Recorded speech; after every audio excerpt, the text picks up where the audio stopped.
मैं करा दूंगा।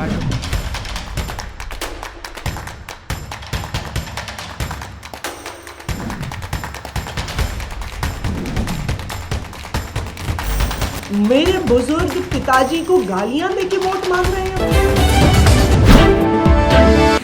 जो लोग कहते थे कुछ नहीं लेंगे, सरकारी बंगला नहीं लेंगे, घर नहीं लेंगे, गाड़ी नहीं लेंगे, किस प्रकार से दोनों हाथों से उन्होंने बटोरा है, किस प्रकार से करप्शन किया है, उसका काला चिट्ठा सीएजी के रिपोर्ट में आता है। अब ये अरविंद केजरीवाल जी, उनका जो डेजिग्नेटेड घर है उसका एड्रेस है 6 फ्लैगस्टाफ रोड, आप सभी जानते हैं। अब ये फ्लैगस्टाफ रोड कोई आज का मकान नहीं है, जैसे यहाँ एमपीज के मकान होते हैं, सारे एमपी मिनिस्टर इत्यादि रहते हैं, ये पुराने जमाने के मकान हैं। कभी कभी इनमें रिनोवेशन होता है, रिनोवेशन होने के बाद ये रहने लायक बनते हैं, एक स्वाभाविक प्रक्रिया। ये सीएजी की रिपोर्ट कहती है कि 17 मार्च 2020 17 मार्च 2020 को दिल्ली की पीडब्ल्यूडी डिपार्टमेंट ने एक प्रपोजल दिया कि इस 6 फ्लैगस्टाफ रोड को, केजरीवाल जी के मकान को रीमॉडलिंग करना। और ये रीमॉडलिंग कोई छोटा मोटा काम नहीं होगा, ये पूरा डेमोलिश कर एक सिंगल स्टोरी बिल्डिंग उसको पूरा डेमोलिश करना होगा और उसके ऊपर एडिशनल स्टोरी बिल्डिंग बना करके एक और मंजिल ऐड करना होगा और बड़े रूप से इस मकान को बनाना होगा। और ये प्रपोजल दिया 17 मार्च 2020 को पीडब्ल्यूडी डिपार्टमेंट ने, और एक दिन के अंदर ही इस प्रपोजल को मान लिया गया। विश्व में मुझे लगता है कहीं भी ऐसा नहीं हुआ होगा कि प्रपोजल आज दिया गया और आज ही मान लिया गया, तुरंत मान लिया गया। अब मान लिया गया तो क्या हुआ, तो एस्टिमेशन होती है, कोई बिल्डिंग बनेगा उसको तोड़ा जाएगा, नई बिल्डिंग बनेगी, तो एक एस्टिमेटेड कॉस्ट निकालना पड़ता है कि इतना खर्चा होगा। तो एक एस्टिमेशन उसका निकाला गया कि कितना एस्टिमेटेड कॉस्ट है, तो 7 करोड़ 61 लाख रुपए, 7 करोड़ 61 लाख रुपए का एस्टिमेशन बना कि इतने में अरविंद केजरीवाल की हवेली बन जाएगी। मगर बाद में टेंडर प्रोसेस होता है, एक तो एस्टिमेटेड कॉस्ट होता है, उसके बाद सरकार टेंडर निकालती है। तो टेंडर निकाला गया तो टेंडर का कॉस्ट 8 करोड़ 62 लाख रुपए का निकला, मतलब एस्टिमेटेड कॉस्ट 7 करोड़ का हुआ और जब टेंडर निकला तो वो 8 करोड़ 62 लाख का निकाला गया। उसी में ही पहले में ही घोटाला हो गया, एस्टिमेशन आपने किया और टेंडर निकाला 8 करोड़ 62 लाख, मतलब 13.21% टेंडर कॉस्ट आपने ऊपर रखा जो एस्टिमेट आपने खुद किया था। अब उसके बाद अप्रैल 2022 में ये काम कंप्लीट हुआ। मैंने आपको कहा 7 करोड़ एस्टिमेशन हो, 62 लाख 61 लाख कम पॉइंट में छोड़ देते हैं, 7 करोड़ एस्टिमेशन, 8 करोड़ का टेंडर हुआ और उसके बाद जो पेमेंट दी गई 2022 में वो है 33 करोड़ 66 लाख 66 लाख 33 करोड़ 66 लाख 33 करोड़ 66 लाख रुपीस। कहां 7 लाख का एस्टिमेट, 7 करोड़ का एस्टिमेट और कहां 33 करोड़ दिया गया है। मतलब जो एस्टिमेटेड कॉस्ट 7 करोड़ का था उससे 342.31% अधिक पेमेंट किया गया और जो टेंडर्ड अमाउंट था 8 करोड़ का उससे 290.49% का ऊपर पेमेंट किया गया। आप सोचिए इतना घोटाला तो हमने कहीं नहीं सुना होगा, वो भी एक हवेली के पीछे। और केजरीवाल जी तो वो जो एक डबल एक्सल शर्ट पहन के एक रेनॉल्ट का पेन लगा के एडवर्टाइजमेंट करने में नंबर 1 है, अपना एडवर्टाइजमेंट करने में नंबर 1 है। वो कंसल्टेंट के लिए कि उनका शीश महल कौन बनाएगा, उसका कंसल्टेंट के लिए एक भी एडवर्टाइजमेंट नहीं किया। कैसे हुआ, स्पॉट कोटेशन, मतलब वहीं खड़े हो गए और कौन बनाएगा कंसल्टेंट कौन होगा, कंसल्टेंट उसी दिन चुन लिए जाते हैं। मतलब आज कंसल्टेंसी की रिक्वायरमेंट है, कोई एडवर्टाइजमेंट नहीं, कुछ भी नहीं, आज ही कंसल्टेंट चुन लिए गए। अब कंसल्टेंट भी आ गए।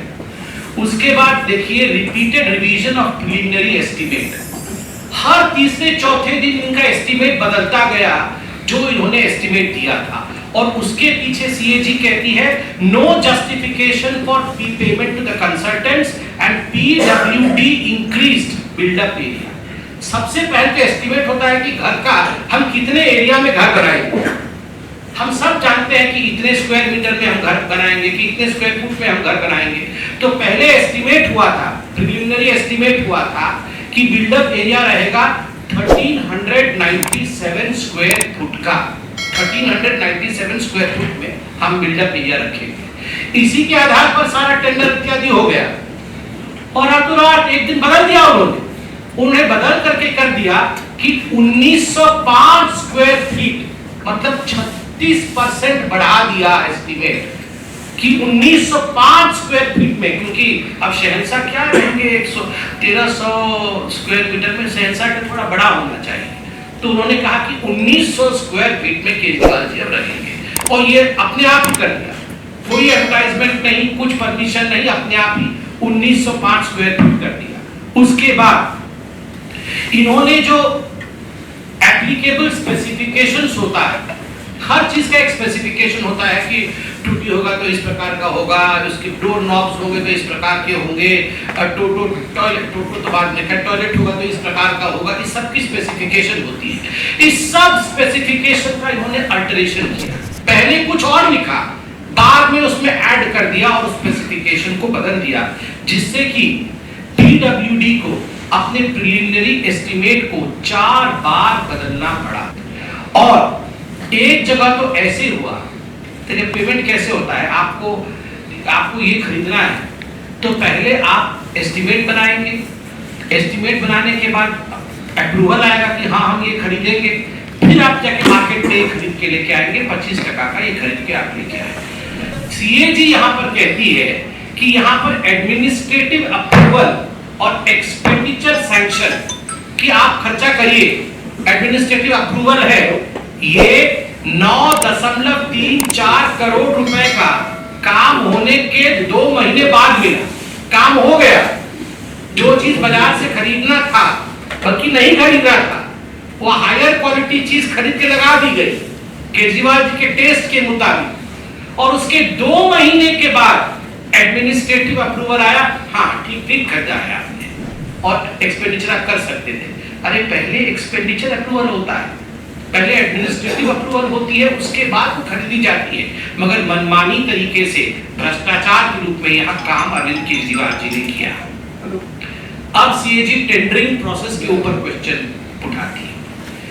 Arbitrary short listing of the bidder, arbitrary अपने मन मुताबिक बिडर का इन्होंने शॉर्ट लिस्टिंग किया।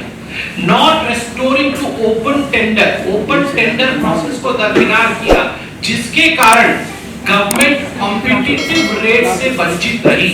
अब कंपटीशन होगा तो मैं बोलूंगा मैं 10 करोड़ में बनाऊंगा, तो ये आके बोलेंगे नहीं मैं 7 करोड़ में बना दूंगा, तो आप आके बोलेंगे मैं 5 करोड़ में बना दूंगा, तो सरकार 5 करोड़ रुपए में जो बना देगा उसी काम को तो उसको देगी। मगर यहाँ पर कॉम्पिटिटिव बिडिंग हुआ ही नहीं, इन्होंने कॉम्पिटिटिव बिडिंग किए बगैर, ओपन टेंडर किए बगैर इन्होंने किसी को टेंडर दे दिया, जिसके कारण 25 करोड़ 80 लाख रुपए एक्स्ट्रा पेमेंट करने पड़े। मगर आपने उससे अधिक रेट में खरीदा। जैसे ये आइटम्स में एनेक्शन में है, कौन से आइटम है, कुछ उदाहरण देता हूं। फर्स्ट एग्रीमेंट किसके लिए हुआ था? एग्रीमेंट हुआ था फर्स्ट क्लास टीक और बर्मा टीक, ये लकड़ी लगेगी। सुपीरियर क्वालिटी बर्मा टीक, मतलब फर्स्ट क्लास के ऊपर और एक सुपीरियर क्वालिटी है, तो एक्स्ट्रा खर्चा कितना हुआ? 5,12,729 रुपीज एक्स्ट्रा खर्चा हो गया। अब डोर हैंडल एग्रीमेंट किसका हुआ था? ब्रास लेवल हैंडल, ब्रास का लीवर हैंडल लगेगा। अब उसके बदले में इन्होंने ब्रास के बदले में स्टेनलेस स्टील हैंडल किया, जिसके कारण 5,40,000 करोड़ रुपए 40,000 का एक्स्ट्रा खर्चा हुआ।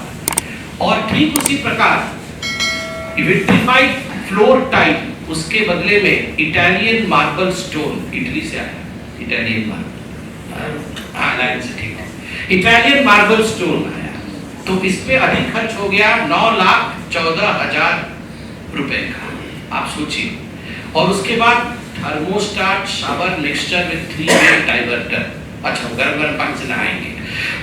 उसका जो है वो था पहले थर्मोस्टेट शावर मिक्सर विद 3-वे डाइवर्टर, 3 तरह से पानी निकलेगा।